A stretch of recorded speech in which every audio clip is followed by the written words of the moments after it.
The next step is we want to make the graph. There's several ways to make graphs. The easiest way is to highlight what you want.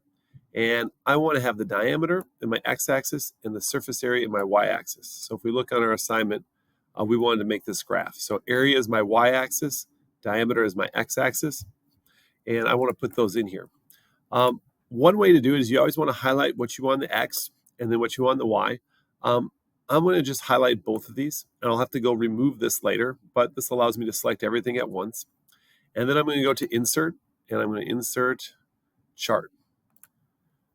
Once you do that, it'll try guess what kind of chart you want based on the data. You can move these charts around, and right now you can change what it wants. It guessed a scatter graph, which is what I want, but if it didn't guess what you wanted, you can go through, and on the suggested charts, you can select different ones. So I'm going to stick with scatter graph.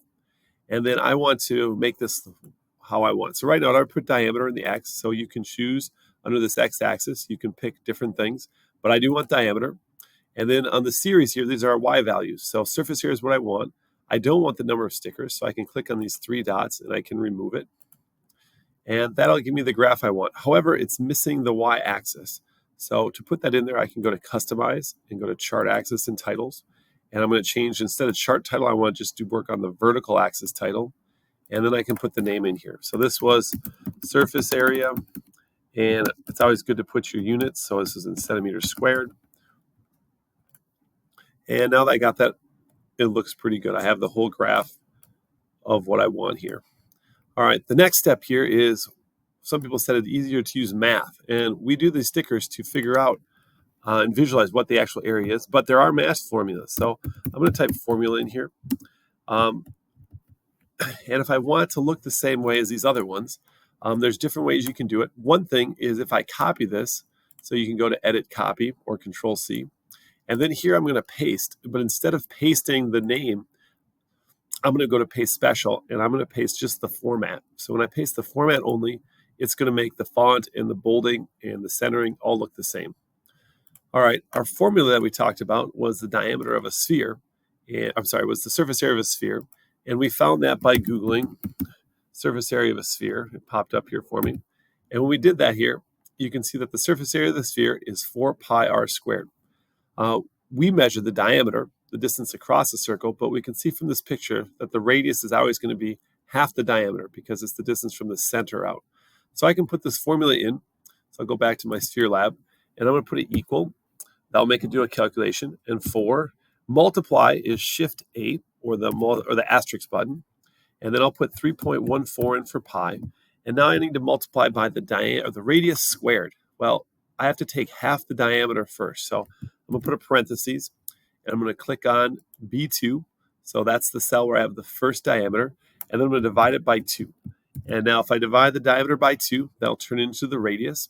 And then I want to square it. So squaring in a spreadsheet, you push Shift 6, which is the caret button. And then I'm going to put the 2, it's the second power. So the caret button is to the power of. And then I'll put that in here. And it'll do the math for me again. So I'll accept that autofill. If you don't want all these decimals, you can change that by highlighting and then using the decimal buttons, increase or decrease the decimal point. Sometimes they'll put so many decimals on there, it's a little bit hard to view.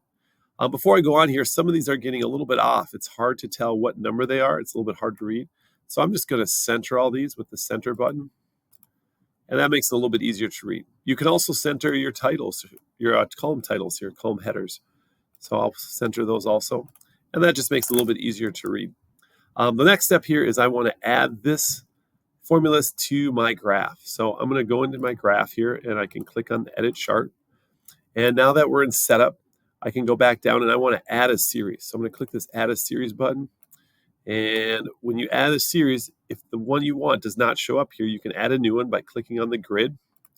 And now it gives a select data range. You can move this around if it's in your way.